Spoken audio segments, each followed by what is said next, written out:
Mientras el siglo XX llegaba a su fin, la batalla por la economía mundial se intensificó.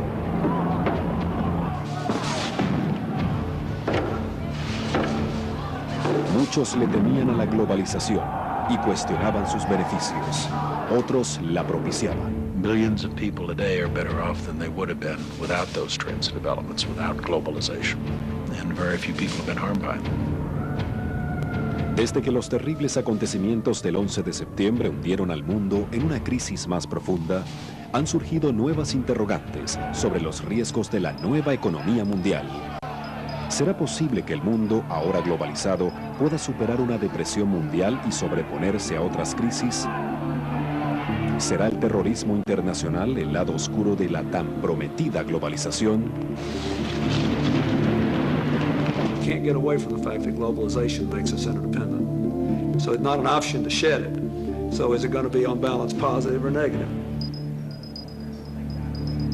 Revisaremos la historia de cómo surgió la nueva economía mundial. Una batalla de 100 años para determinar quién controlaría las fuerzas productivas de las economías mundiales, los gobiernos o los mercados. Veremos el combate intelectual sobre cuál sistema económico es el más beneficioso para la humanidad. Veremos las grandes luchas políticas libradas para imponer esas ideas a las naciones del mundo. Part of what's happened is a capitalist revolution. At the end of the 20th century, the market economy, the capitalist system, became the only model for the vast majority of the world. Esta revolución económica ha definido la riqueza y la suerte de las naciones y determinará el futuro del planeta. This new world economy is being driven by technological change and by political change, but none of it would have happened without a revolution in ideas. Hoy, la batalla de las ideas que aún divide nuestro mundo.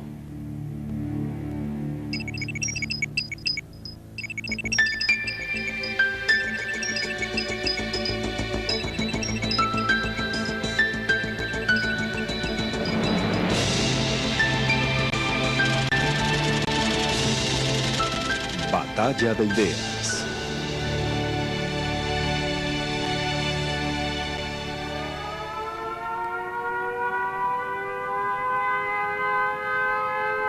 Las sirenas dan la señal de alarma. Los bombarderos alemanes atacarán otra ciudad inglesa esta noche.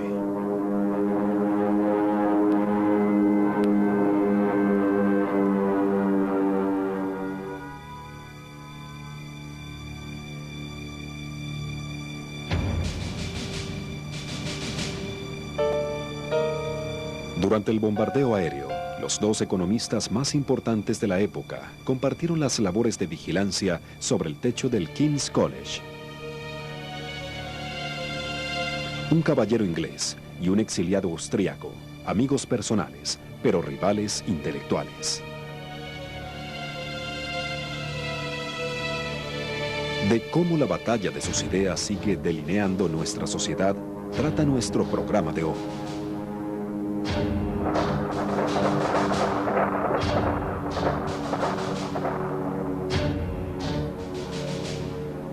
John Maynard Keynes ayudó a los gobiernos aliados a defender la libertad, dirigiendo sus economías durante la guerra. Friedrich von Hayek pensaba que la intervención del gobierno en la economía era una amenaza para la libertad. The debate over market forces, whether you have an economy that's based upon prices or state planning, has been at the very heart of the economic battles of the last 100 years. For decades, the ideas of John Maynard Keynes dominated the economies of the Western world.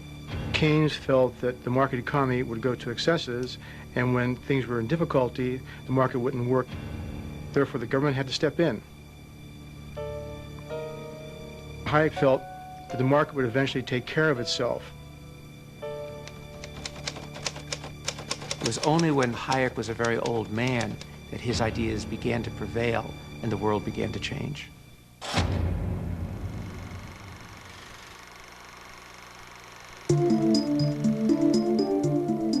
A comienzos del siglo XX, Hayek y Keynes presenciaron la primera etapa de la globalización. Cada día la vida era transformada en todas partes. Las tecnologías del telégrafo y el teléfono revolucionaron las comunicaciones.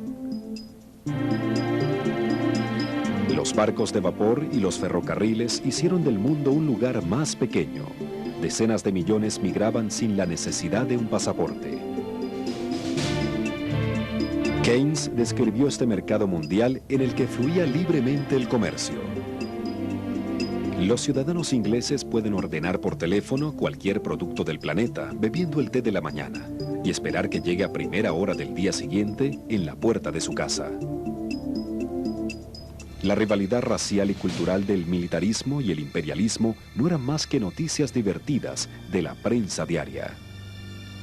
Aquella época representó un episodio extraordinario en el progreso económico del hombre que llegó a su fin en agosto de 1914.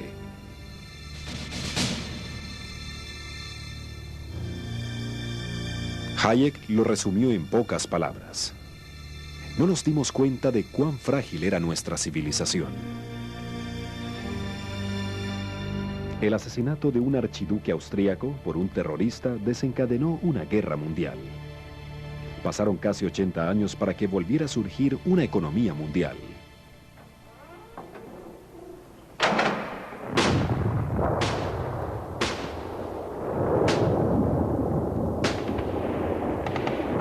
Durante la Primera Guerra Mundial murieron 20 millones de personas.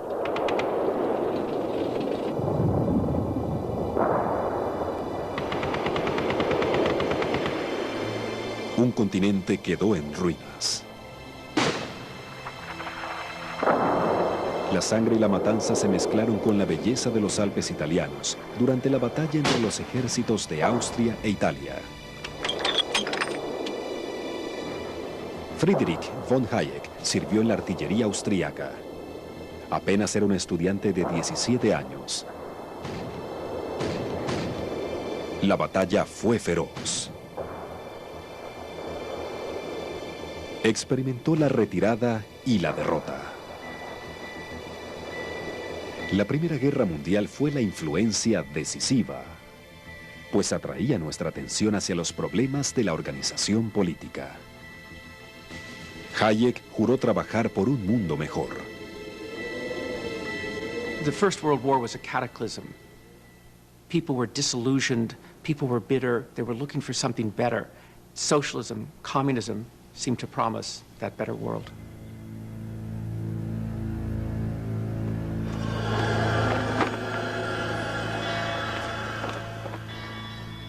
La Revolución Rusa se propuso conseguir ese mundo mejor, derrocando el viejo orden.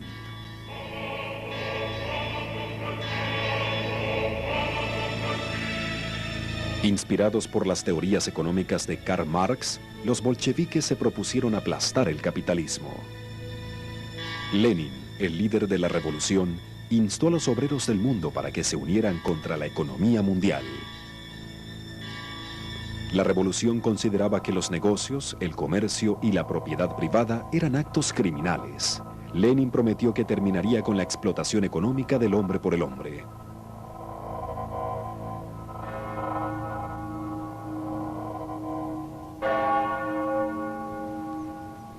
El hombre que estaba destinado a ser el rival intelectual más grande de Hayek era un brillante joven académico de la Universidad de Cambridge. Pero John Maynard Keynes era mucho más que eso. Era amigo de escritores y pintores. Uno de ellos pintó estos murales para él. También era una persona muy conocida en la ciudad de Londres, donde hizo una fortuna en el mercado de valores. La perdió toda y la volvió a recuperar. Keynes, amigo de políticos y primeros ministros, pasó la Primera Guerra Mundial aconsejando al gobierno británico cómo organizar la economía durante la guerra. Al final de la guerra, Keynes se unió a la delegación de paz británica en Versalles, Francia. Los victoriosos aliados querían que la Alemania derrotada pagara los costos de la guerra mediante compensaciones. All the statesmen at Versailles could think about was how to squeeze money out of an already bankrupt Germany. Keynes felt that the reparations were out of all proportion to what an economy could really take and would have very destructive social and political and economic consequences. Enojado e indignado, Keynes renunció. De regreso en Inglaterra, decidió quedarse con su amigo, el pintor Duncan Grant. Ese verano, Grant pintó a Keynes escribiendo su libro profético, Las consecuencias económicas de la paz. Si mantenemos la idea de que Alemania debe ser mantenida empobrecida y sus niños hambriados e inválidos, me atrevo a predecir que la venganza no cojeará. Nada puede detener esa guerra final, que destruirá la civilización y el progreso de nuestra generación.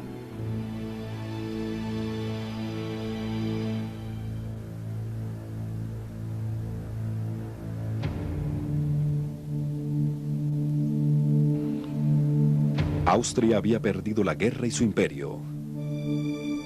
Viena era una ciudad fría y con hambre.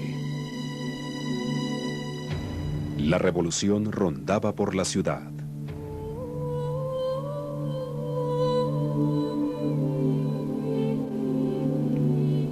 Los socialistas y comunistas iban ganando la batalla en la conquista de corazones y mentes. Joven e idealista, Friedrich von Hayek se inscribió en la Universidad de Viena. Fue durante la guerra que me decidí por la escuela de economía, la cual de verdad me atrapó. El socialismo parecía prometer una sociedad más justa. Albert Slavinger fue alumno y discípulo de Hayek. He openly said that he, at one time, was a socialist of the mild sort, where concerns for the poor and concerns for fairness and equity would help to determine government policy. La mayor parte de la vida intelectual de Viena tenía lugar fuera de la universidad, en las cafeterías del Boulevard Ringstrasse.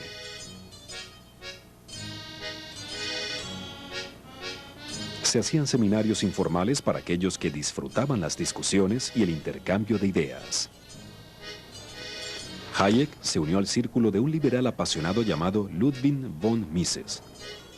Von Mises creía que los mercados, al igual que las personas, necesitaban ser libres de la intromisión del gobierno. Ludwig von Mises was the preeminent economist of the Austrian school. The distinguishing hallmark of the Austrian school of economic thought is that markets work and governments don't. Von Mises predijo que la nueva economía socialista soviética nunca funcionaría, precisamente porque el gobierno controlaba los precios y salarios. What von Mises said is that the great flaw of socialism is that it doesn't have a functioning price system to send all the signals to consumers and producers as to what something is worth. That these prices are at the very heart of what makes a functioning economy work. You can think of them as traffic signals. And if you don't have them, what you get is a system that doesn't work, or you get chaos.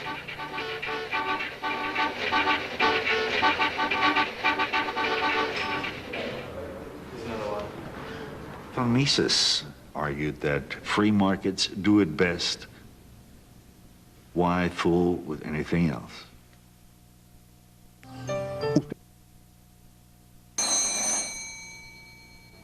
En la Rusia soviética parecía que las predicciones de von Mises se estaban haciendo realidad. Lenin había abolido lo que consideraba como el caos del libre mercado. El Estado controló la economía.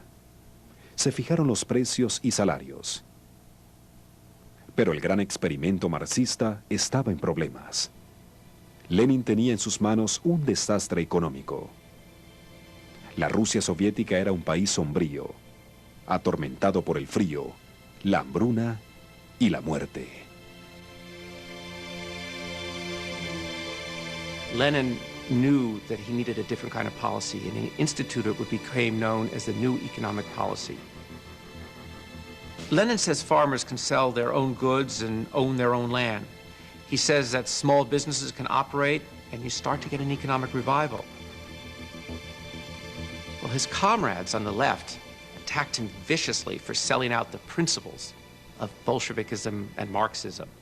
And Lenin, who by this time had already had a stroke, was not well, nevertheless pulled himself up on the platform for one of the very last times in his life. And he was still the old Lenin. He was vitriolic, he was sarcastic. His critics, he said, were fools, were stupid, because the state, the government, the Bolsheviks would control the overall economy. Steel, railroads, coal, the heavy industries, what he called the commanding heights of the economy.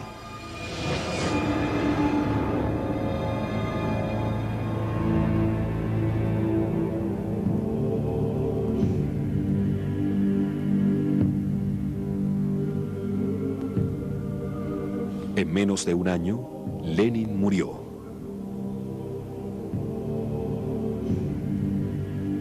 Los dolientes en el funeral creían que la historia estaba de su lado. Y en menos de 30 años, no solo Rusia, también Europa del Este, China y más de un tercio de la humanidad vivirían de acuerdo con los dogmas económicos del marxismo-leninismo. El sucesor de Lenin aumentó el control del Partido Comunista sobre las fuerzas productivas de la economía.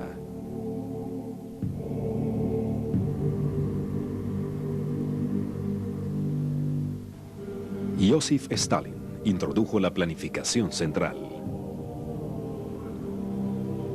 Bajo sus órdenes, el Partido Comunista planificaba y manejaba cada aspecto de la economía.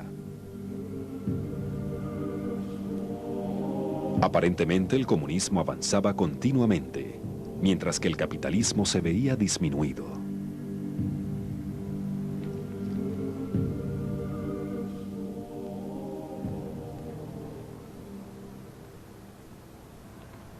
Alemania y Austria estaban viviendo con las consecuencias económicas de la paz.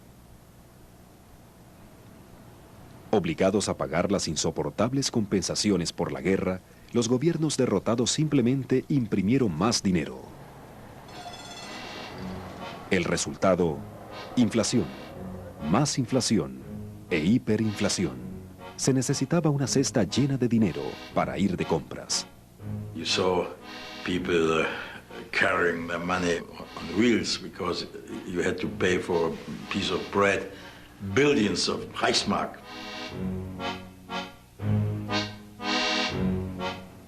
Hayek, quien trabajaba en el Instituto de Investigaciones Estadísticas, requirió 200 aumentos de sueldo en 8 meses.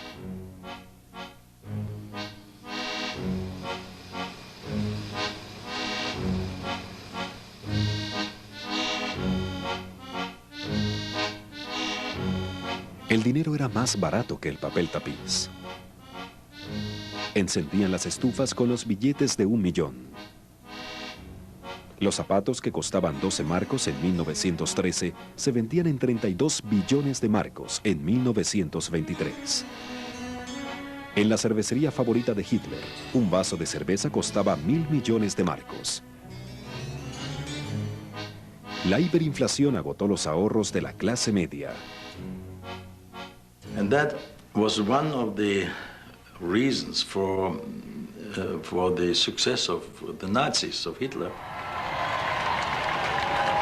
They got support from these people who lost their fortunes. Hayek siempre vio la inflación como un demonio que corroía la sociedad y socavaba la democracia. La lucha contra la inflación se convirtió en la piedra angular de su filosofía económica.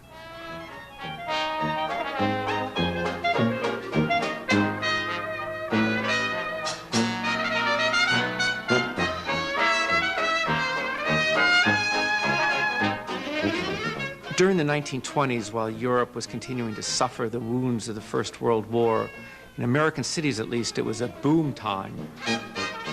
Americans were spending money, they were dancing, they were partying, they were buying cars. They were buying bathtub gin, and they were buying stock, lots of stock. The stock market, the New York Stock Exchange, had become a national pastime, and Americans couldn't get enough of it.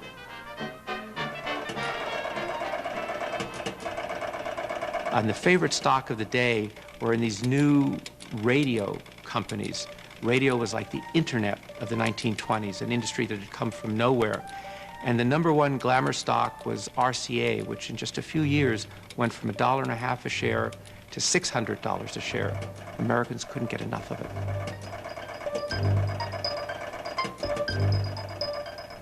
Era la clásica burbuja bursátil.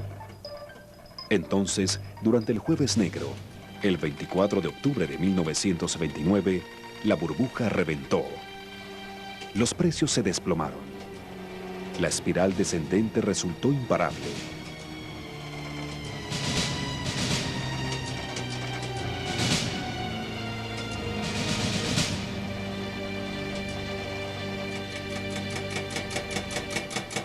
Ocho horas después de que la bolsa cerrara sus puertas, los teleimpresores seguían sacando las malas noticias.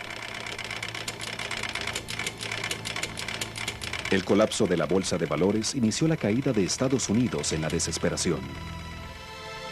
During the 30s here, it was a complete and utter collapse. From the people's point of view, it was despair as values and prices spiraled ever onward, downward. It left them with no ability to earn, no ability to repay, no ability to spend, no ability to consume. Everything went down. The farm implement sale, the clothing store, the merchant. Everything spiraled downward, and of course with it went the banks. La gente sintió pánico y corrió a retirar sus ahorros ganados con tanto esfuerzo.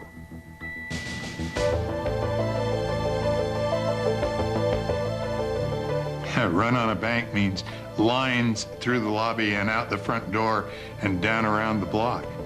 People waiting day and night to get up to see if they could withdraw their cash. Los millones que no pudieron lo perdieron todo. If you look at the period of time from 29 on, about half the banks in the United States closed.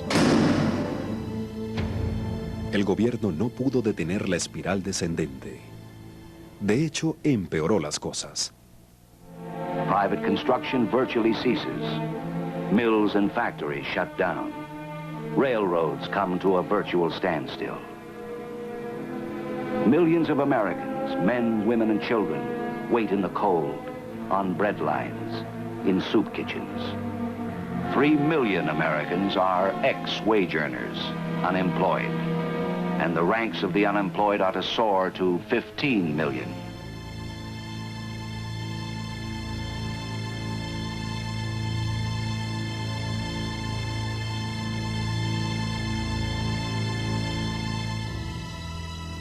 Los bancos quebraron. La industria se vio obligada a parar. Y millones quedaron sin trabajo.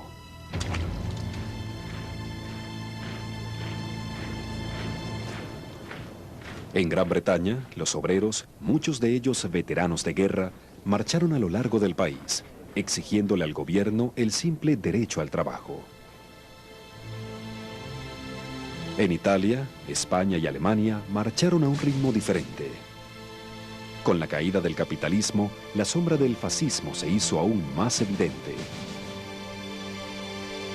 John Maynard Keynes vio cómo se hacía realidad su pesadilla.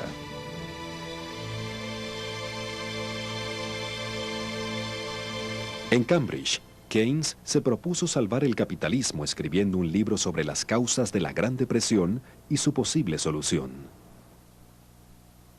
Se propuso crear nuevas reglas para la economía, la cual debía ser vista como un todo, como una máquina que podía ser dirigida. Keynes was the real inventor of macroeconomics. Concepts we take for granted today, like gross domestic product, the level of unemployment, the rate of inflation, all to do with general features of the economy, were invented by him. He was writing a book which he thought would revolutionize the way we thought about economic systems, but it would also give us the means to make sure that they operated better. It was written against the background of not only the collapse of the world economy, but the potential collapse of democratic government. Hitler became Chancellor of Germany in 1933. Democracy seemed to be losing ground, and with democracy, the system of liberty. So Keynes had to produce an answer to the Great Depression, or democracy would be swamped by totalitarianism.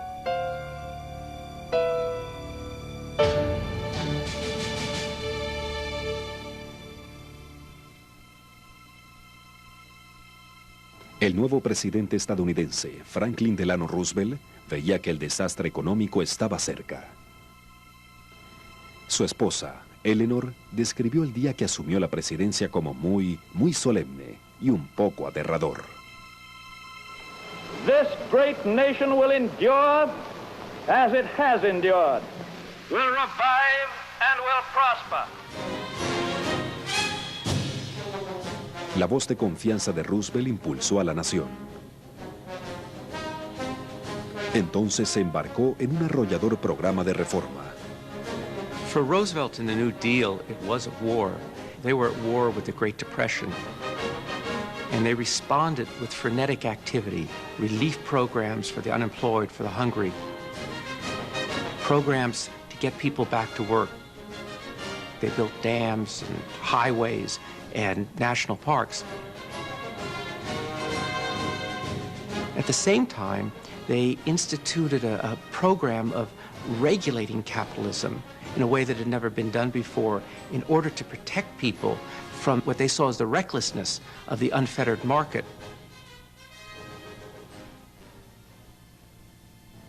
En privado, Roosevelt temía que el sistema de mercado hubiera fallado, y por ello creó toda una serie de nuevas agencias para regular los bancos, la bolsa de valores y el propio capitalismo.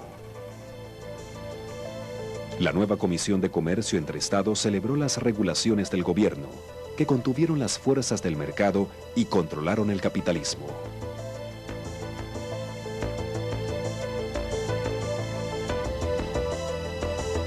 Bajo el nuevo trato, la industria se vio sometida a un sinfín de nuevas reglas y regulaciones.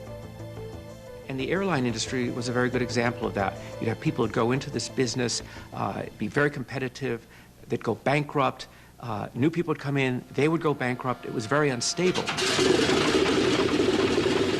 So the New Deal stepped in and said, we're going to stabilize this industry. We're going to set the prices that you can charge for tickets. We're going to tell you what routes you can fly. And with that system, they eliminated these very vicious cycles of boom and bust in the aviation industry. And in a sense, that was what they were aiming to do throughout the American economy.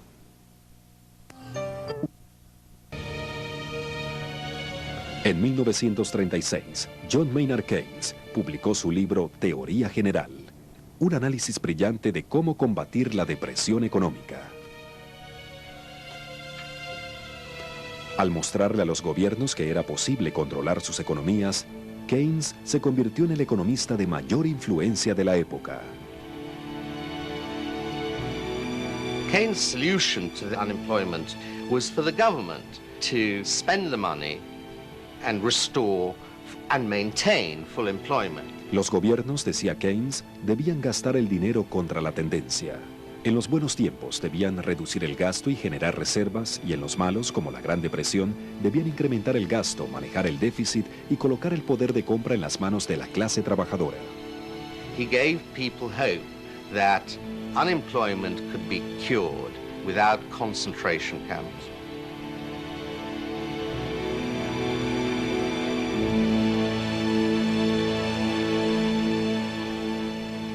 La Universidad de Harvard se convirtió en el punto de apoyo intelectual para Keynes en Estados Unidos.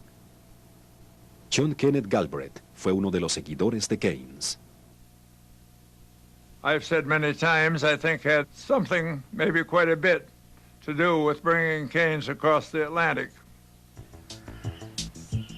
I came back to find a whole group of people here who had also read the general theory, and this was a breath of hope and optimism.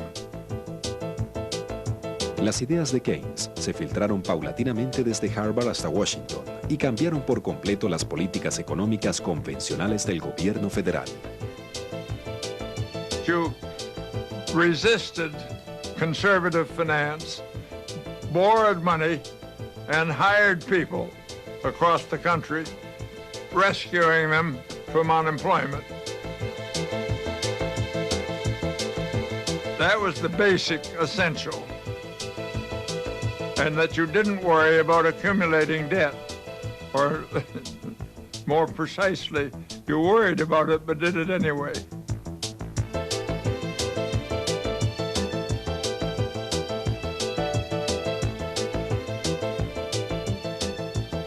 Las ideas de Keynes comenzaron a ganar terreno.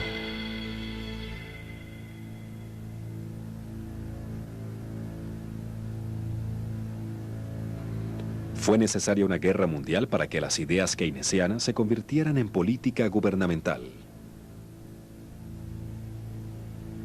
Cuando el gobierno estadounidense pidió dinero prestado y lo invirtió en el esfuerzo de guerra, el desempleo y la depresión económica desaparecieron.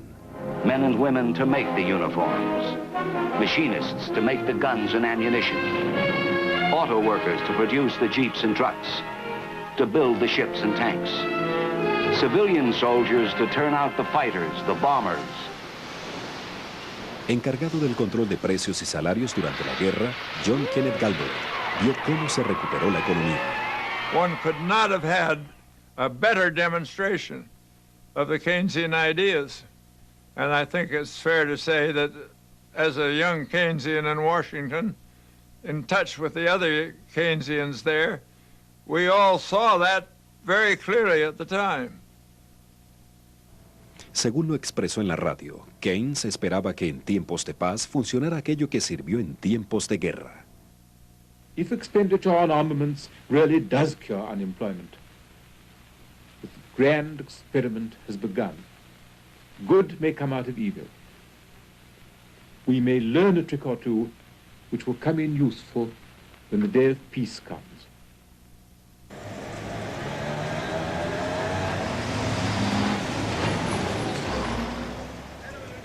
Ahora profesor en la Escuela de Economía de Londres, Hayek temía que el nuevo mundo de Keynes fuera un gran paso en la dirección equivocada. Atacó el creciente consenso, escribiendo El camino a la servidumbre. Sarcásticamente dedicado a los socialistas de todos los partidos, fue un éxito popular. Incluso se sacó una versión en historietas. El mensaje del libro era simple y directo. Demasiada planificación del gobierno se traduce en demasiado poder del gobierno. Y demasiado poder del gobierno sobre la economía destruye la libertad y convierte a los hombres en esclavos. Para Hayek, la planificación central era el primer paso hacia un estado totalitario. Well, Hayek thought that since freedom was an absolute, you must let a competitive system just work itself out. And if at times that meant there was considerable unemployment, well, that's what you had to put up with. Hayek always rejected macroeconomics. He rejected any government intervention during the Great Depression itself. Whereas Keynes was an activist, said in the long run we're all dead. And in the long run, if we allow things to go on without remedy, we get lots of Hitlers, lots of wars, and lots of Stalins. Now, who was right? Mucha gente habría estado de acuerdo con Keynes cuando le escribió esto a Hayek. No queremos que no haya nada de planificación ni menos planificación. Estamos convencidos de que queremos más. En la batalla de ideas, Hayek estaba en el lado de los perdedores.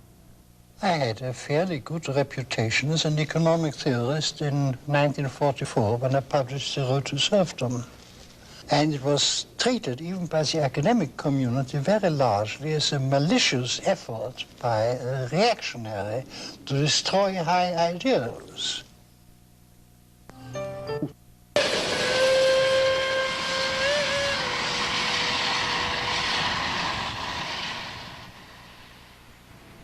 Con el mundo en guerra, Keynes viajó a Bretton Woods y se instaló en un hotel turístico.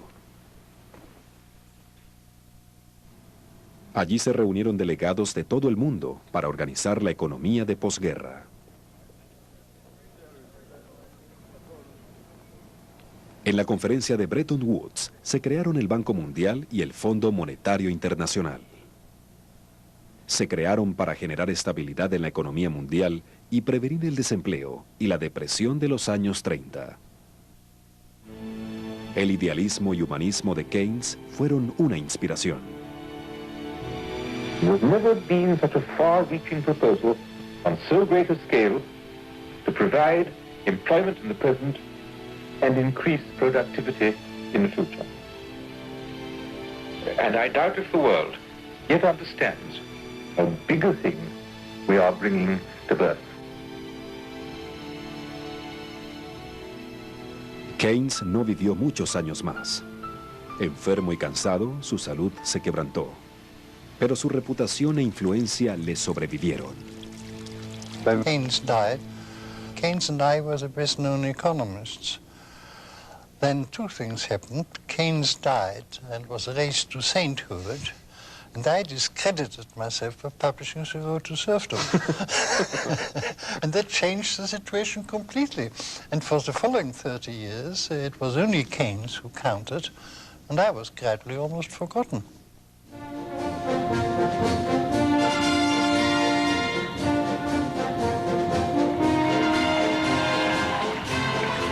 La guerra había terminado y las tropas regresaban a casa.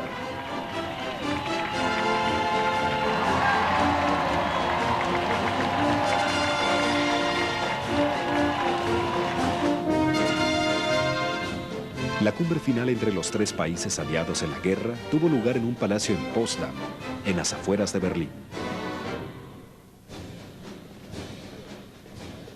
Truman, Churchill y Stalin se reunieron para planificar la paz y dibujar el nuevo mapa de Europa. Sus diferentes sistemas económicos ofrecían vías alternativas para la prosperidad, pero la Gran Depresión seguía proyectando su gran sombra. There's no doubt that at the end of World War II, there was a tremendous loss of faith in the market economy. You had a feeling in large parts of the world, we don't want to go that way. We want to go a better way.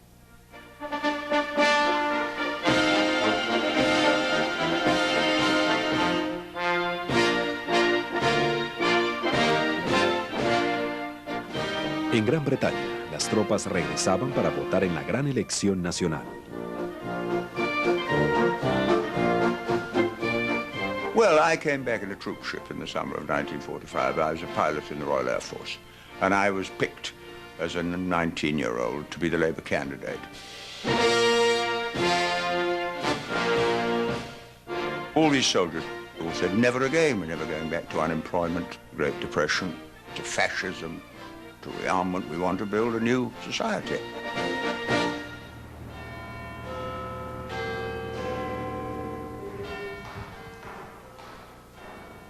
Durante los oscuros años de la guerra, Gran Bretaña fue gobernada por una coalición entre conservadores y socialistas.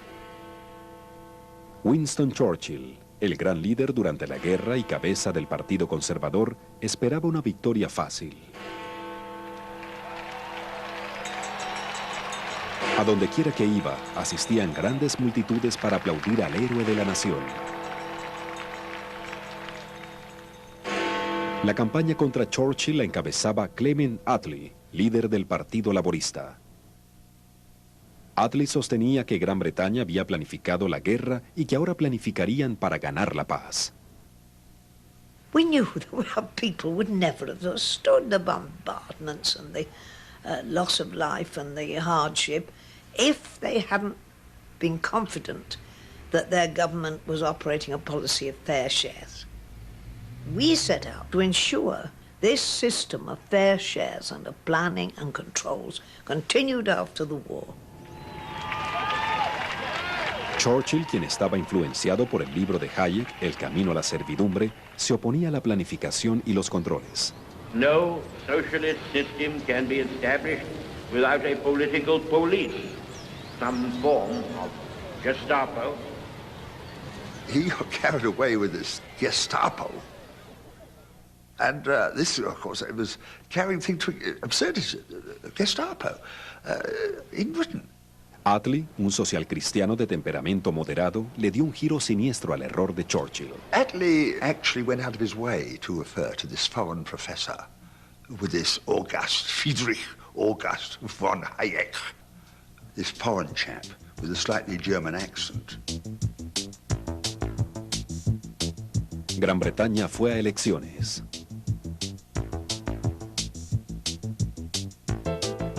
Y el resultado fue increíble. Here is the state of parties up to 3 o'clock in detail.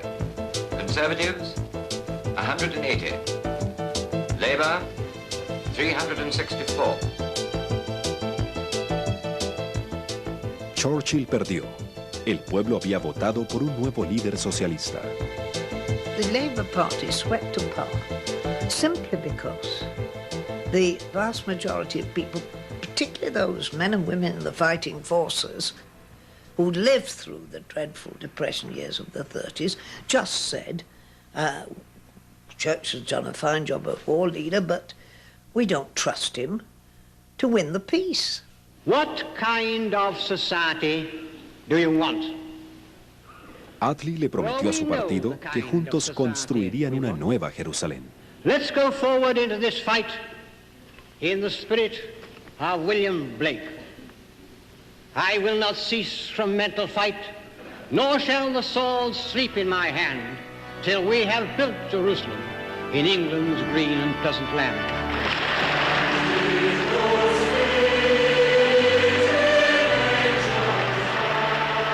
Jerusalén, de William Blake, se convirtió en el himno del movimiento laborista. You know, it seemed to people who'd been through a war, it seemed to them natural justice. Why not pool your resources? And so we broke into the concept of the sacredness of private property. Cuando el Partido Laborista asumió el poder, los empresarios fueron obligados a vender sus negocios.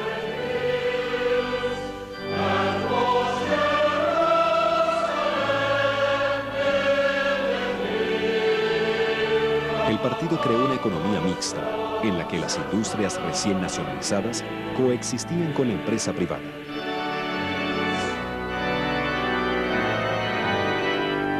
Ahora las industrias del gobierno, como el carbón, el ferrocarril y el acero, ya no enriquecían a propietarios y accionistas, sino que trabajaban para el bien común. So it was an act of regeneration, of renewal. That was the hope.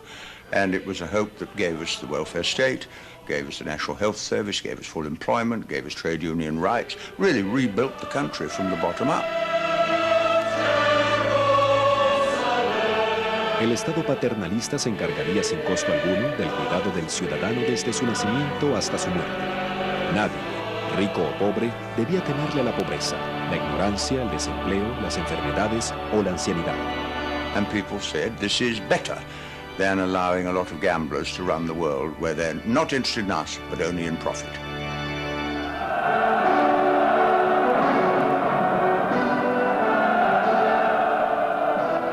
Al terminar la guerra, Rusia era militar e industrialmente un gigante. Con el ejército rojo y la policía secreta, Stalin impuso su sistema económico en la mitad de Europa. The planned economy of Lenin and Stalin had defeated fascism. Scientific socialism seemed to be in the ascendancy. El socialismo estaba en marcha. El capitalismo y el libre mercado estaban en retirada.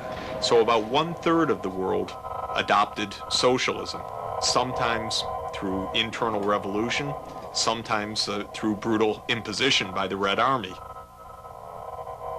El mundo estaba dividido. Había comenzado la Guerra Fría. Hayek adoraba las montañas. Decía que transmitían libertad. Pero veía los ideales socialistas y la economía dirigista como amenazas a la libertad. Así que organizó una conferencia en un antiguo hotel en la cima del Mont Pelerin, en Suiza.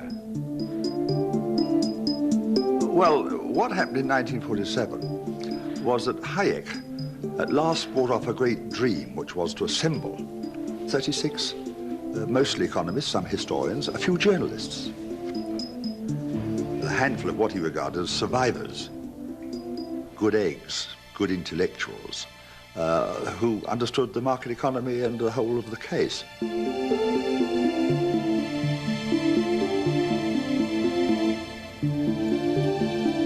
This was Hayek's belief, and the belief of other people who joined him there, that freedom was in serious danger. Uno de los delegados era un joven economista de Chicago, Milton Friedman. And the point of the meeting was very clear. Hayek and others felt that the world was turning toward planning, and that somehow we had to develop an intellectual current that would offset that movement. Se reunieron abajo, en el bar del hotel.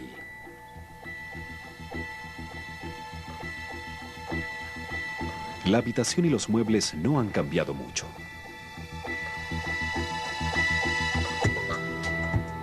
The whole world shadowed by the Iron Curtain, the Russian threat, by the failure to establish democracies in the Eastern European countries, and by the prevalence everywhere, intellectually, of these ideas of collectivism arising from the war. The argument always was that democracy is impossible without a free economy. You need a free economy. A free economy is a necessary, though not a sufficient condition for democracy. Las discusiones fueron muy acaloradas. El mentor de Hayek, Ludwig von Mises, se retiró de la reunión repentinamente. In the middle of a debate on the distribution of income, in which you had people whom you would hardly call socialist or egalitarian, people like myself, Mises got up and said, "You're all a bunch of socialists," and walked right out of the room. Pero Hayek dijo durante la conferencia que tenían que aprender una gran lección de los socialistas. Hayek paid enormous tribute to the socialist intellectuals and said that the great strength of the socialists is that they had the courage, he said, to be idealistic, to have a theory, to have a project, to have a vision, and to go on working towards that through thick and thin. Cuando el encuentro se acercaba a su fin, Hayek predijo una larga lucha, una batalla de ideas que podía durar 20 años o más, antes de que el mundo cambiara de mentalidad.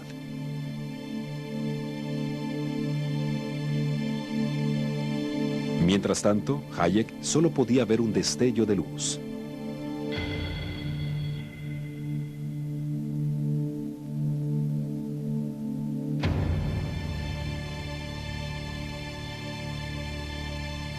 La guerra dejó a Alemania en ruinas. Su economía se desintegró. Los mercados habían quebrado y las tiendas estaban vacías. Los rusos ya habían ocupado Alemania del Este y estaban esperando para ocupar el resto del territorio. En las zonas ocupadas por Estados Unidos y Gran Bretaña, la hiperinflación había devaluado la moneda alemana. A finales de 1948, los aliados apuntaron como director de asuntos económicos a un corpulento economista y fumador de habano llamado Ludwig Erhard. Erhard, un acérrimo antinazi, era un economista liberal que compartía muchas de las creencias de Hayek. También creía que las reglas económicas de los aliados estaban empeorando una mala situación. the occupying authorities had imposed a system under which there were extensive wage and price controls, supposedly to control inflation. But of course, wage and price controls never control inflation. And you had essentially an economy that was brought to a halt. In dieser Situation bildeten sich schwarze Märkte und auf dem schwarzen Markt war die Währung die amerikanische Zigarette. And nobody smoked cigarettes. They were for small transactions. Cognac was a medium of circulation for large transactions. Los aliados introdujeron una nueva moneda, el marco alemán, para reemplazar la moneda alemana devaluada. Pero para Erhard, esto no era suficiente. Sin informarle a los aliados, se dirigió a una emisora de radio e hizo un anuncio asombroso. Ludwig Erhard, legendary man, he decided without asking anybody and against the will of the American occupation powers, he decided to give up all price controls.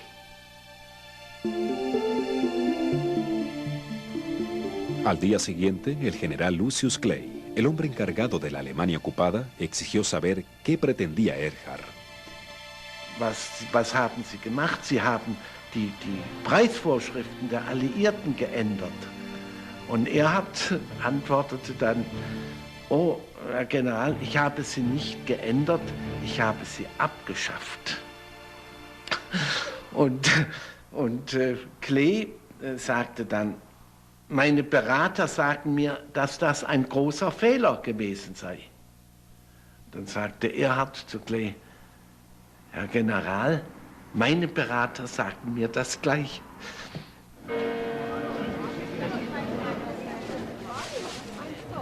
De pronto desapareció el mercado negro. Se detuvo el acaparamiento y salieron a la venta productos que no se habían visto en 10 años. It started the markets working with free prices. Instead of nothing being in the windows of the shops, everything started to come up. And that began the German economic miracle. La economía social de mercado de Alemania combinó el libre mercado con un fuerte estado paternalista. En muy pocos años, la economía social de mercado de Alemania superó la economía dirigista de Gran Bretaña. Pero en aquel entonces nadie quería tener a Alemania como modelo. La mayoría de los países prefirieron dirigir sus economías.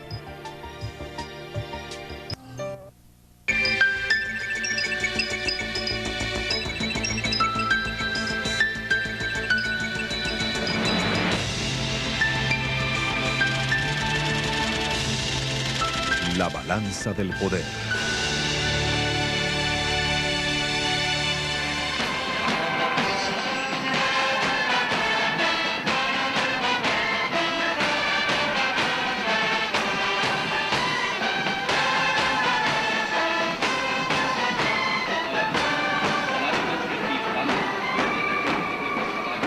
India, la joya de la corona del Imperio Británico, el símbolo del imperialismo, celebró su libertad.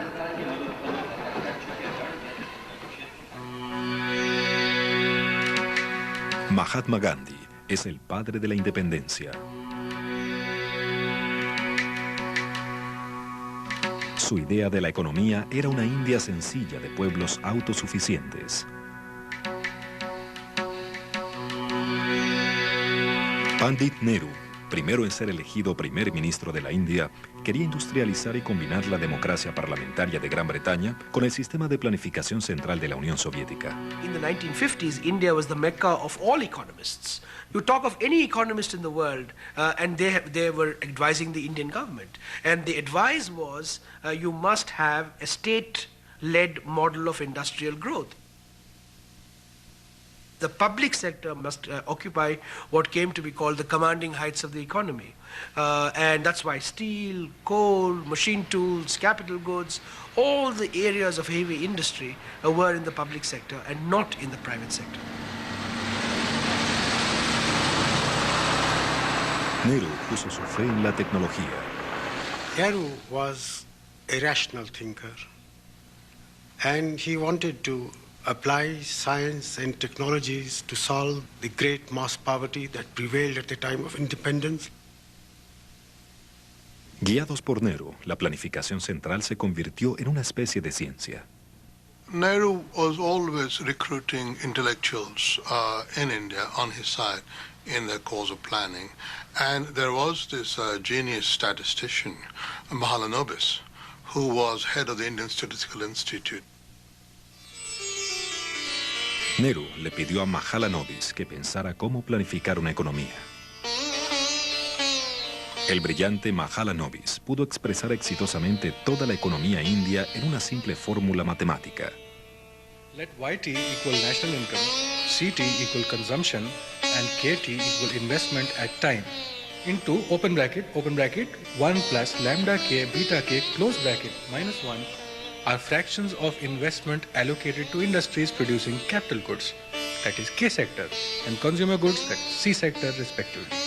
We shall write beta k. La gente creía que este modelo matemático perfecto podía ser aplicado en un mundo menos que perfecto.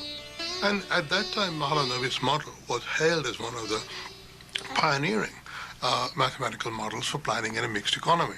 And that made Mahalanobis very influential. La India se convirtió en el modelo de desarrollo económico para las nuevas naciones independientes.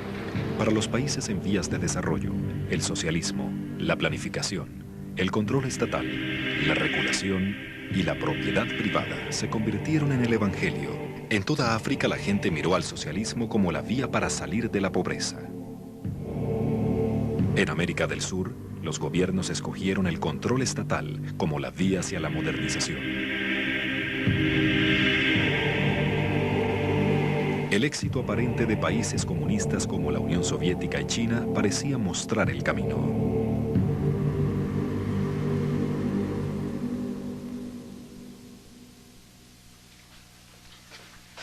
Para 1950, la economía de mercado de Hayek estaba tan fuera de moda que cuando buscó un trabajo académico a tiempo completo en los Estados Unidos, solo una universidad se mostró interesada en contratarlo.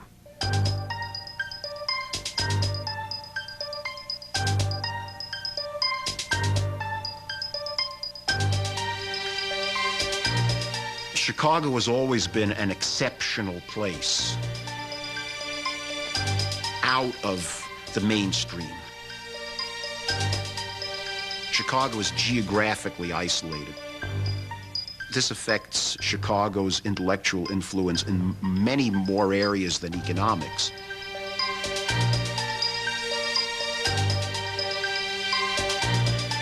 La influencia intelectual de la Universidad de Chicago creció. 8 profesores y otros 11 economistas de Chicago llegaron a ganar el premio Nobel. Nobody was very polite, and people were interested in ideas and argument, and not in making sure you didn't ruffle anybody's feathers. Los almuerzos en el Club Cuadrilátero fueron famosos por las intensas discusiones de los intelectuales. Y un hombre, en particular, dominó esos debates. Milton Friedman se convirtió en el portavoz más influyente de la llamada Escuela de Chicago de Economía. The Chicago School meant was a strong belief in minimal government and an emphasis on free market as a way to control the economy. You know, in many ways, Milton Friedman was a devil figure in my youth in a Keynesian household of economists because he seemed, with his emphasis on individualism, freedom, and markets, to be so unconcerned with fairness. Es posible que los liberales hayan aborrecido la escuela de Chicago, pero Hayek se sintió como en casa en una atmósfera intelectual muy parecida a la Viena de su juventud. Our vision is that the forces of the market are just that. They are forces. They are like the wind and the tides. If you want to try to ignore them, You ignore them at your peril. If you find a way of ordering your life, which harnesses these forces to the benefit of your society, that's the way to go. Pero en Washington, Keynes seguía siendo el economista más exitoso. 19 años después de su muerte, su rostro estaba en la cubierta de la revista Time. Keynes's influence on economics at mid-century can't be exaggerated. The economic advice that economists gave to policymakers said the only reason you have bad economic outcomes is because the government's not doing enough. It sounds almost like central planning, doesn't it? Los keynesianos de Washington veían la economía no como una fuerza de la naturaleza, sino como una máquina sofisticada que debía ser puesta a punto por tecnócratas como ellos.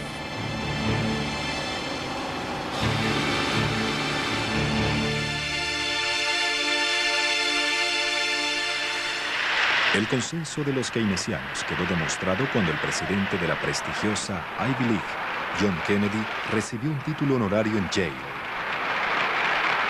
It might be said now that I have the best of both worlds, a Harvard education and a Yale degree. Para JFK, Keynes había ganado la discusión. La batalla de ideas había terminado.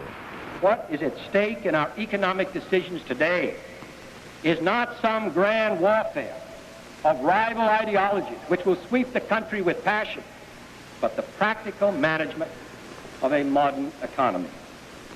What we need is not labels and cliches, but more basic discussion of the sophisticated and technical questions involved in keeping a great economic machinery moving ahead. La Comisión de Asesores Económicos de Kennedy había elaborado su discurso siguiendo los lineamientos keynesianos. We thought it was a great day when Kennedy decided to give that speech at Yale and to talk about economic policy. That speech suggested that we had won over Kennedy. We had won the heart and mind of the president.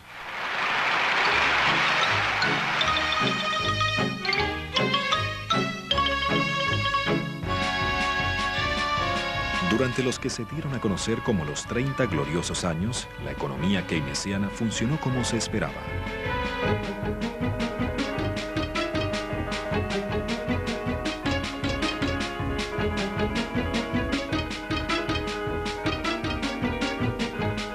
Europa, Japón y Estados Unidos tuvieron un gran crecimiento económico y una mejor calidad de vida.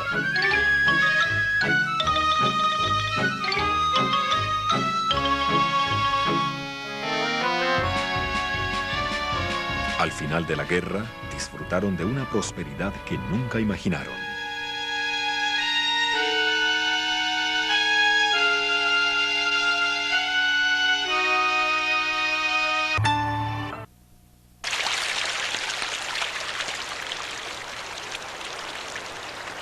Cuando Hayek se mudó nuevamente a su Austria natal, estaba deprimido. El éxito de la economía mixta hizo que su teoría de libre mercado y su propia fama se tornaran más insignificantes que nunca. The world was very much a socialist world. His ideas were not fashionable. Nobody seemed to listen to him. Nobody seemed to agree with him. He was alone. Hayek se encontró con que sus ideas fueron rechazadas por el mundo académico. Well, most of the departments became dislike me, so much so that I can feel it to the present day. That economists very largely tend to treat me as an outsider. Estaba viviendo en un pueblo de la provincia y atrapado en la rutina.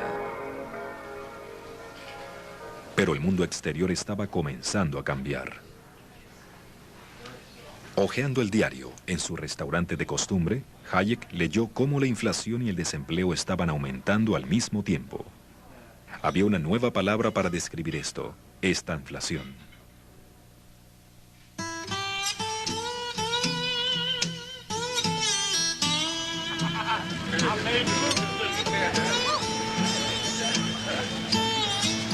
Después de 30 gloriosos años de crecimiento, la economía estadounidense estaba en problemas. The economy basically was kind of going nowhere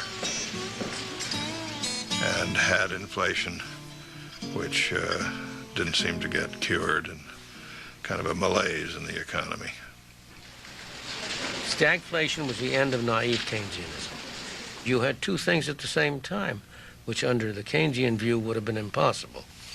You had stagnation in the economy, a high level of unemployment. You had inflation with prices rising rapidly. Para el presidente Nixon, era como el sueño de un economista de Chicago hecho realidad. Milton Friedman era un asesor especial y George Shultz estaba a cargo del presupuesto. One of the big areas where prices were going up at wholesale very rapidly was lumber and other materials associated with home building. Pero el presidente no estaba escuchando. Estaba pensando cómo salir del aprieto. Para agravar la situación, declaró: ahora soy keynesiano. This declaration by Nixon horrified his conservative supporters. Indeed, one congressman wrote him, said, "Mr. President, I'm going to have to burn all of my old speeches." And Nixon wrote back to him, "I will too." Nixon creyó que no había ido demasiado lejos, así que se llevó a sus mejores asesores económicos a Camp David para un trabajo de fin de semana. Ben Stein, el presentador de Quiz Show, era principiante en la redacción de discursos en la Casa Blanca y su padre estaba en la reunión. Here's my father walking into the president's cabin to meet Mr. Nixon, and there's George Shultz right behind him. I'm not sure, but I think it's a fair bet that any one of these meetings, they're complaining about something being wrong. Probably talking about prices and stagflation. I'm not sure. Dick Cheney, para ese momento, era un joven asistente.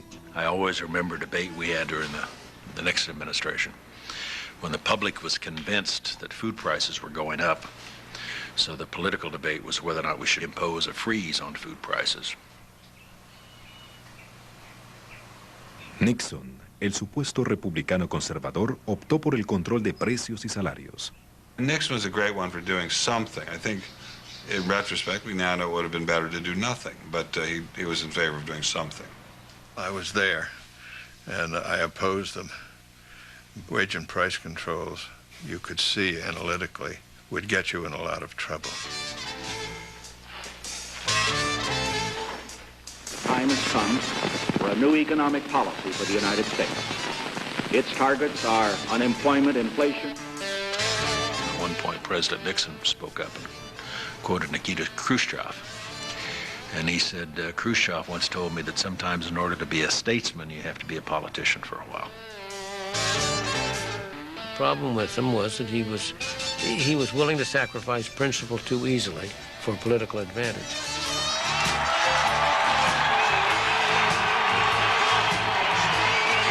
A los votantes les gustó la guerra de precios del presidente.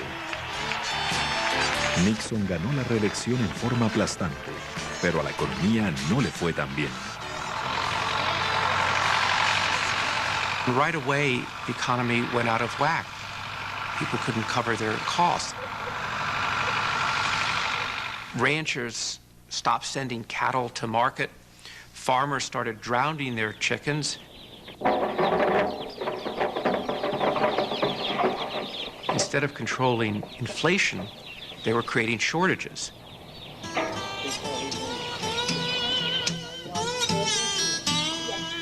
Y los precios siguieron aumentando.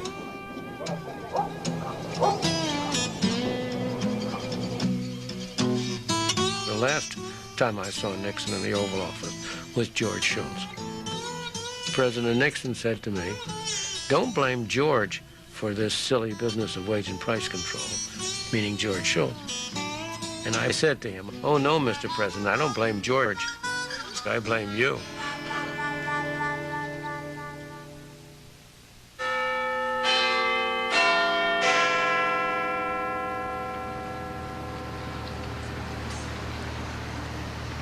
La economía mixta de Gran Bretaña, tan ampliamente imitada, pasaba por problemas similares. También estaba enfrentando la combinación mortal del desempleo y la inflación.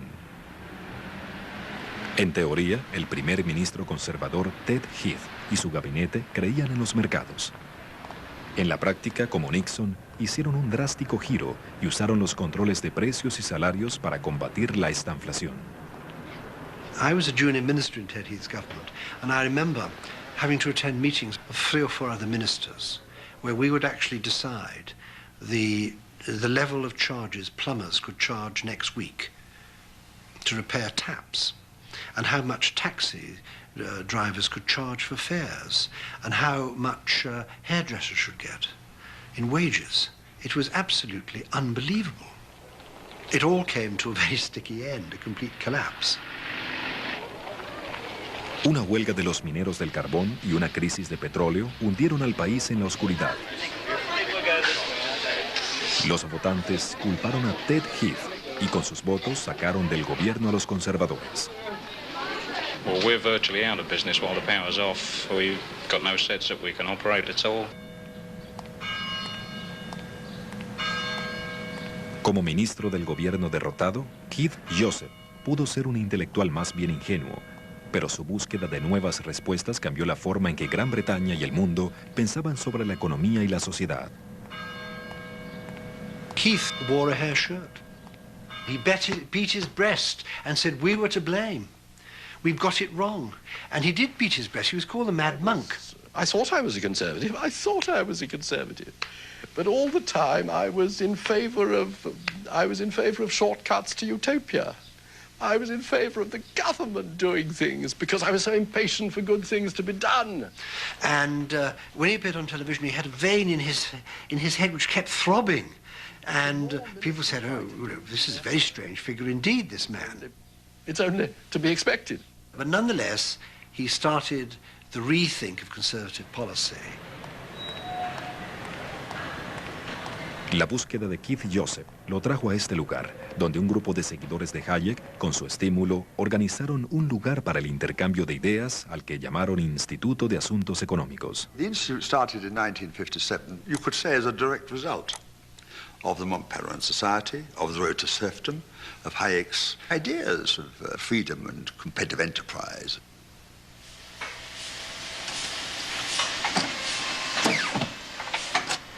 Con el celo de un convertido, Joseph comenzó a predicar las virtudes del libre mercado. Con una serie de folletos, emprendió la ofensiva intelectual, atacando la economía mixta y defendiendo al capitalismo.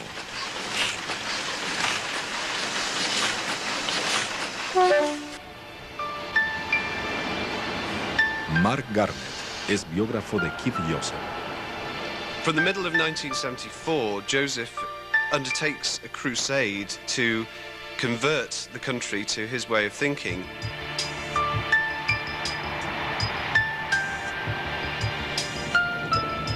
And what he wants to do is to take the battle to the heart of the enemy camp. And he believed that the universities were infected with socialist thinking. Because it was a free society in this country, and he was going right into the lion's den, arguing a case that many people had never heard before. Joseph felt that it was his duty to fight back on behalf of the free market. Para reactivar la economía, Joseph predicaba que la Gran Bretaña necesitaba correr más riesgos, lo que significaba más bancarrotas, más millonarios y menos igualdad. Well, the audience would sort of gasp. They'd never heard anybody challenging the consensus. Mild inflation seemed a painless way of maintaining full employment, encouraging growth, and expanding the social services. So the result is that we're now more socialist in many ways than any other developed country outside the communist bloc. He used to be smuggled in the back door. he was genuinely hurt that the students had reacted to this penetrating argument by chucking flour bombs at him. It was almost a badge of honor that he would come away from these meetings with egg yolk running down his suit. La seguidora más prominente de Keith Joseph fue una prometedora política conservadora llamada Margaret Thatcher. Los amigos más cercanos de la señora Thatcher concuerdan en que la influencia de Keith Joseph sobre ella fue decisiva. She relied on him to give her deep intellectual support. There's nothing wrong with intuition. Intuition is reason in a hurry. And Keith just supported and reinforced her intuition at the very moment she needed that support. Margaret Thatcher tenía un instinto visceral para la economía de mercado. Mientras estuvo en Oxford, leyó Camino a la servidumbre de Hayek, el cual dejó una huella profunda en ella.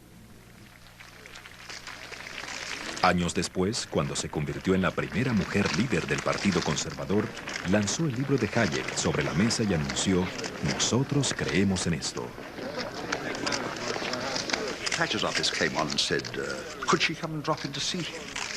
And so she called by, and there was a period of unaccustomed silence from Margaret Thatcher as she sat there, intense, attending to the master's words.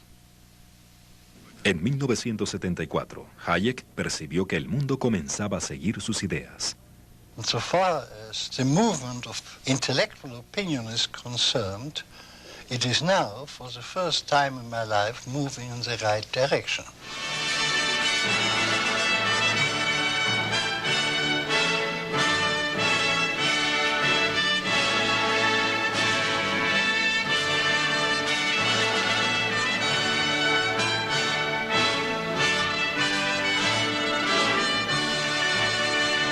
En la batalla de ideas, 1974 fue un año decisivo.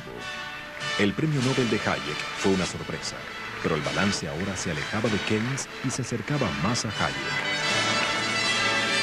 I'd like to say that when I was a young man, only the very old men still believed in a free market system. When I was in my middle ages, almost I myself and nobody else believed in it. And now I have the pleasure of having lived long enough to see that the young people believe again in it. Now that is a very important change.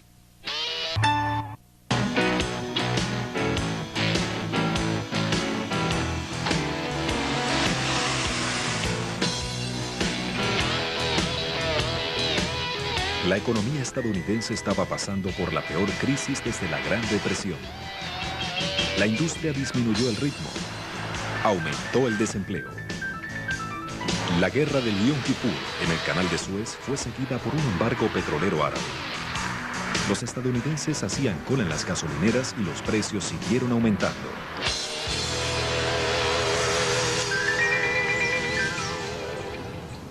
Los economistas de la Escuela de Chicago siempre habían sostenido que las rígidas regulaciones del gobierno mantenían los precios altos y estimulaban la inflación. Entonces más personas comenzaron a preguntarse si la competencia era capaz de romper el monopolio inflacionario. What is the effect of regulating the airlines? What is the effect of regulating the trucking industry? And what is the effect of regulating the railroad industry? Very often, it raises prices. Instead of allowing competition, it suppresses competition. Number 4 is in 1962 of Juliet, monitor tower 126, point enter. You got a 43 heavy, runway 32 left at Mike. You turn left, join Bravo, to Mike 2 and Mike 2 has moved now. En la industria de las líneas aéreas, el sinfín de regulaciones promulgadas durante la Gran Depresión seguía vigente. Era un ejemplo clásico de capitalismo regulado. Pero la desregulación estaba en el aire.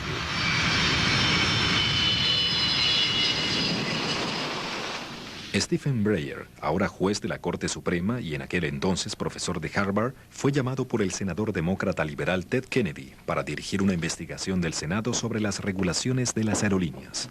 You discovered that basically the same firms that had been there in 1938 were still there. Those were the major carriers, and nobody knew. Las audiencias comenzaron y fueron llamados a atestiguar los funcionarios de la Junta de Gobierno de la Aeronáutica Civil. And it turned out that 5% of their time went to stop prices that were too high, and 95% of their time went to stop prices that were too low. But always the effort was to keep the price high and not low. Naturalmente, las aerolíneas establecidas estaban muy contentas con este arreglo. And we'd say, when was the last time you granted a new route? Well, las regulaciones significaban que las aerolíneas más importantes como Pan Am nunca competían con las más nuevas.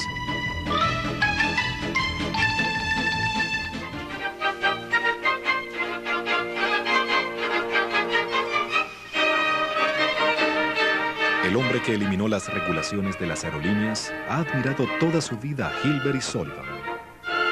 Lo más sorprendente es que el poeta barbudo es interpretado por Fred Kahn, profesor de la Universidad de Cornell.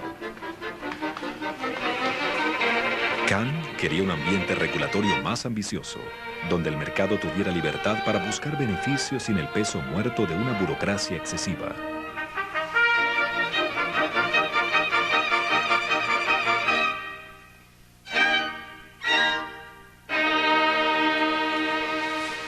El presidente demócrata Jimmy Carter nombró a Kahn como director de la Junta de Aeronáutica Civil. Kahn había estudiado durante años las regulaciones del gobierno. Ahora tenía una oportunidad de hacer algo al respecto. And when I got to the Civil Aeronautics Board, the biggest division under me was the Division of Enforcement. In effect, FBI agents who would go around and seek out secret discounts and then impose fines. We would discipline them. It was illegal to compete in price. That means it was illegal to compete in the discounts you offer travel agents. So we regulated travel agents' discounts. Internationally, since they couldn't cut rates, they competed by having more and more sumptuous meals. We actually regulated the size of sandwiches. Cuando Kahn terminó su labor, la Junta no dejó nada por hacer, excepto cerrar definitivamente. Competition is the rule, and because of it, the consumers are better served than ever.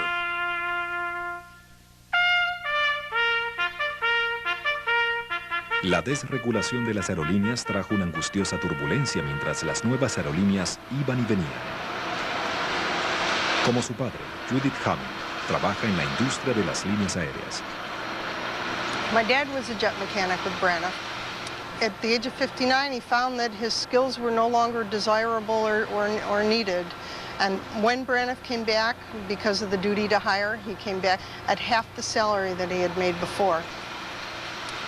When you give your life and you live by the rules and then the rules change, it's sad. Pero 20 años después, la industria empleaba el doble de las personas para volar con casi el triple de pasajeros. The industry vastly underestimated the demand for airfare at lower prices. And what's happened is that as the prices went down, demand went up dramatically.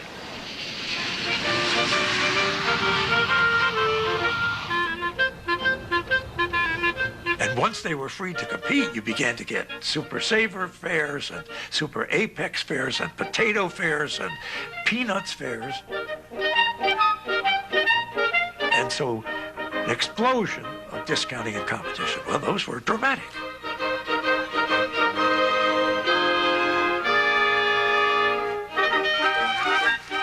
El escenario estaba listo para la desregulación de la economía estadounidense. Y ahora estas ideas estaban por hacer su entrada en el país natal de Hilbert y Sullivan.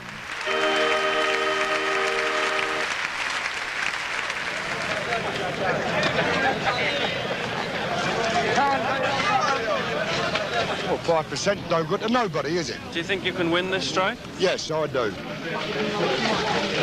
Lo llamaron el invierno del descontento. Parecía que todo el mundo estaba en huelga.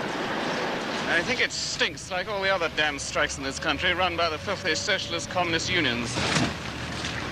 Los encargados de recoger la basura estaban en huelga, como también las ambulancias, y si alguien se moría, los excavadores también estaban de huelga.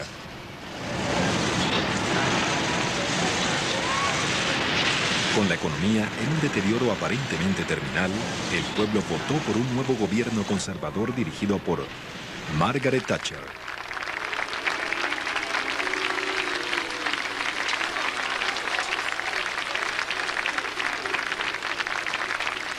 Margaret Thatcher was elected Prime Minister on the day of my father's birthday.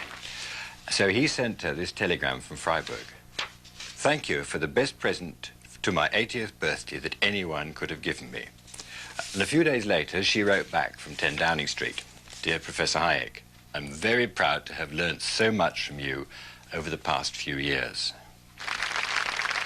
I am determined that we should succeed. If we do so, your contribution to our ultimate victory will have been immense. Yours sincerely, Margaret Thatcher. And I'll strive unceasingly to try to fulfill the trust and confidence that the British people have placed in me and the things in which I believe. De forma decidida, y algunos dicen que resonante, revolucionó la economía. The spirit of enterprise had been sat upon for years by socialism, by too high tax, by too high regulation, by too high public expenditure. The philosophy was nationalization, centralization, control, regulation. Now, this had to end.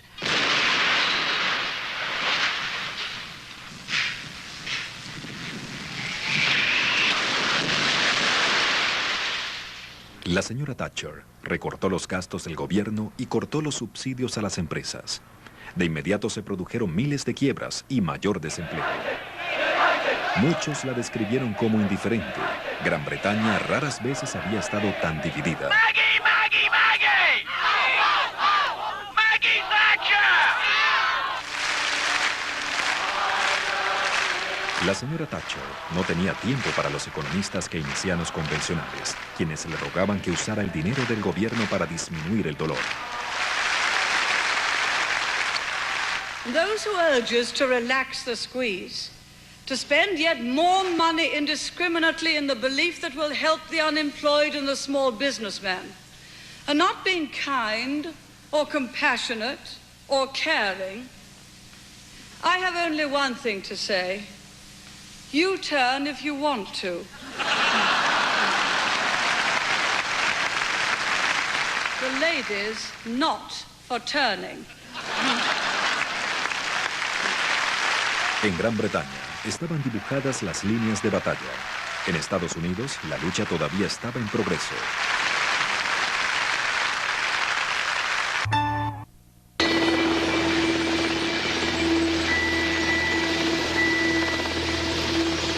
Las cosas no estaban muy bien en Estados Unidos.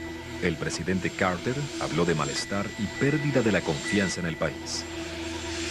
La revolución islámica de Irán produjo un segundo conflicto petrolero y se tomaron rehenes estadounidenses en Teherán. A pesar de iniciar las desregulaciones, la inflación todavía se encontraba en niveles muy altos. Los intentos de Carter por seguir la fórmula de Keynes y salirse del apuro no eran eficaces.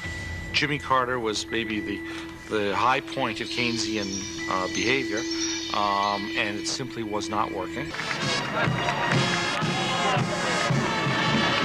El rival electoral de Carter era el republicano Ronald Reagan. Reagan compartía la misma filosofía económica de Margaret Thatcher. Durante más de 20 años había hecho campaña contra la filosofía keynesiana y a favor de las ideas de Hayek y Friedman sobre el libre mercado y la libertad. Vote for me if you believe in yourself. If you believe in your right to control your own destiny and plan your own life. Yes, and have to say with the spending of your own money. The president is going to have more government on the backs of the people and of business and of industry and the working people in order to try to solve the problems that were created by too much government on our backs. We can get government off our backs, out of our pockets. This kind of indifference to economic disaster must be ended, and it'll be ended by having a different kind of leadership. Los estadounidenses votaron por el cambio y Reagan fue elegido presidente. Situation was this. The only way you could get the inflation down was by having monetary contraction. There was no way you could do that without having a temporary recession. Obviously, who wants a recession? But I can remember President Reagan using those famous words.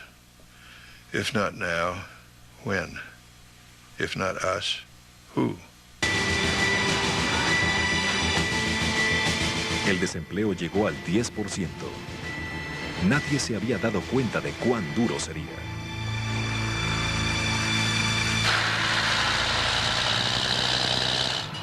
En el corazón de Estados Unidos, la gente común estaba siendo golpeada.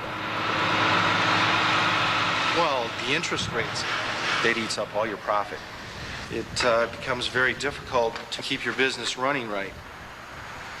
1980s, the interest rates were up to 20% or better. It was very interesting times.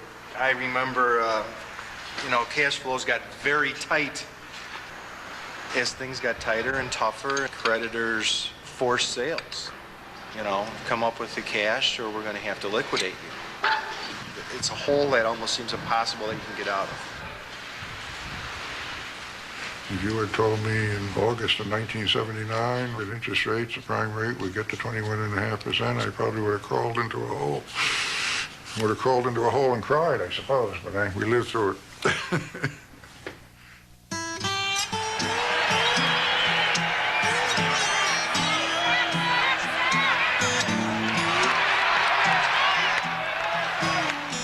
Les tomó 3 años. 3 años de creciente cólera colectiva. 3 años de verdadera privación para millones de estadounidenses. Pero para 1982, el dragón de la inflación había sido derrotado.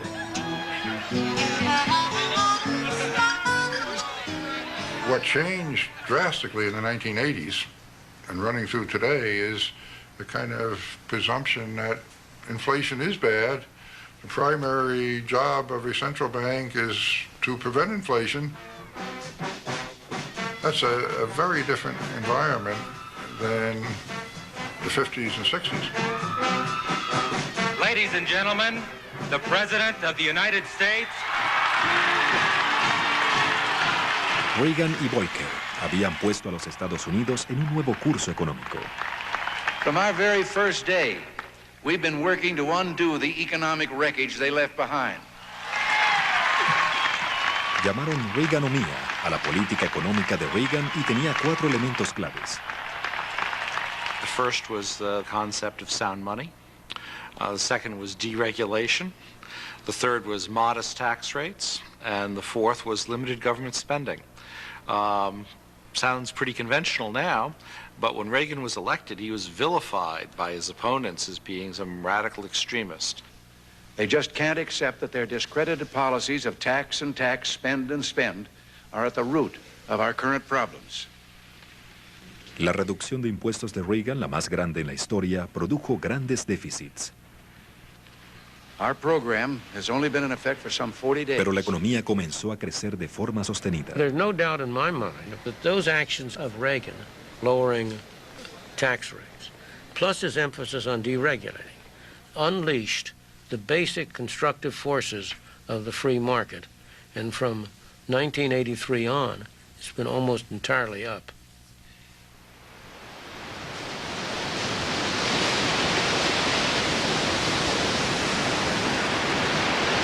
Lejos, en el Atlántico Sur, navegaba una fuerza expedicionaria inglesa. Argentina se había apoderado de las Islas Malvinas de Gran Bretaña. Margaret Thatcher tomó el riesgo de una guerra para recuperar nuevamente las Islas Británicas. 6-8 now, 16 now, set!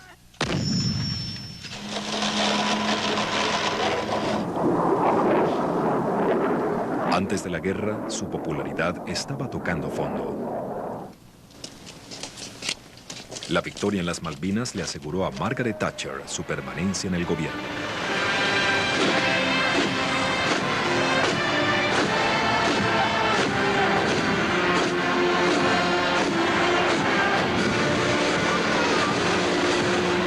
The Falklands saved her. The Falklands gave her a new lease of life to implement the policies on which she had embarked, which were not yet producing results. In effect, she gambled all on the Falklands, and she won decisively.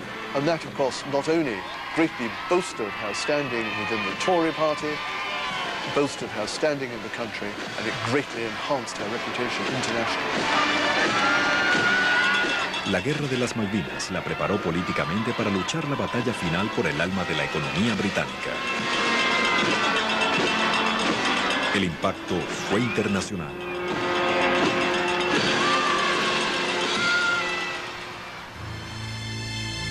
En 1945, el gobierno laborista de Attlee nacionalizó las fuerzas productivas de la economía, tomando las industrias fundamentales como propiedad del Estado.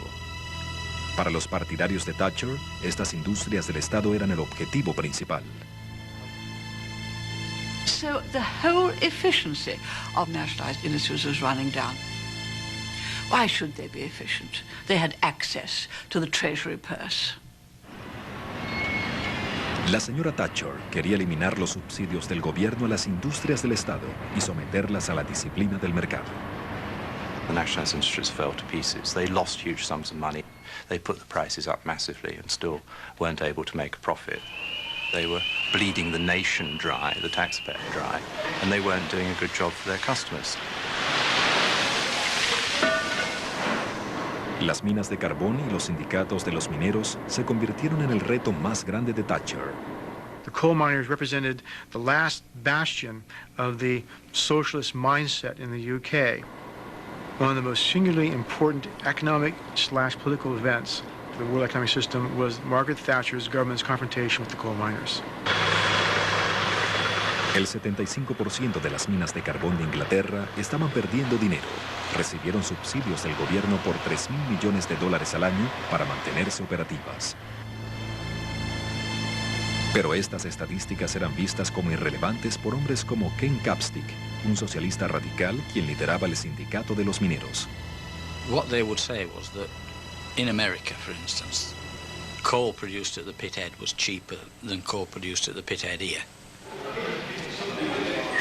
Los líderes del sindicato sostenían que los subsidios del gobierno era un dinero bien gastado si mantenían a 180.000 mineros trabajando y sus familias bien alimentadas.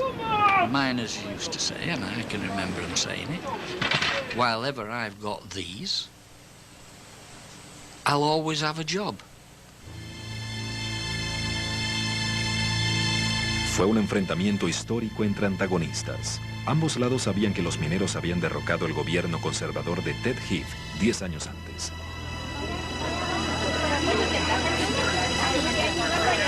El luchador marxista que lideró el Sindicato Nacional de Mineros dijo que ninguna mina cerraría hasta que se agotara el carbón. To declare official, in accordance with Rule 41, the strike action now. The issue before our members is very clear. They either accept the policies of the Coal Board and the government, which will result in the loss of 70,000 jobs, or alternatively they stand on their feet like men, they fight, defend their jobs, defend their pits and defend their dignity.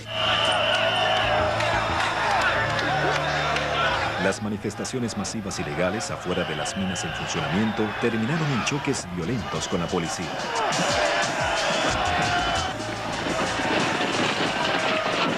Miners and their families had a set of values that I don't think Margaret Thatcher could understand. Values of socialism and Christianity. The two things went hand in hand in many ways. Los mineros resistieron durante más de un año, hasta que las fracturas internas y el deseo de regresar al trabajo llevó la huelga a su fin. And then, suddenly, it collapsed, the strike. And the most powerful union, with the most militant leader, had failed. Quizás el mayor impacto político fue el del Partido Laborista, que todo el tiempo se había opuesto a las políticas del libre mercado de la señora Thatcher. I came into politics as someone who lived in an area which was an old mining community. The problem for the left in the past was they equated the public interest with public ownership and public regulation, and therefore they assumed that markets were not therefore in the public interest. What we have had to explain both to ourselves and to the country, and now I believe it's possible to explain this to the rest of the world as well, is that markets are in the public interest.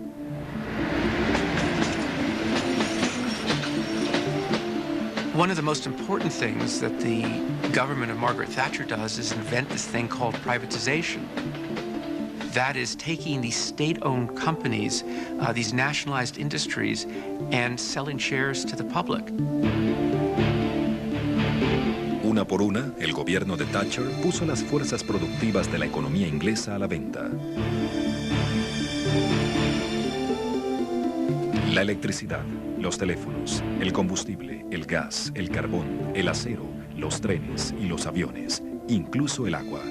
De inmediato se les retiró el control gubernamental a las 2/3 partes de las empresas del Estado y fueron vendidas al sector privado. La batalla sobre quién controlaría las fuerzas productivas, los gobiernos o los mercados, había terminado en Gran Bretaña. What Margaret Thatcher did in Britain and the principles that she introduced were imitated worldwide.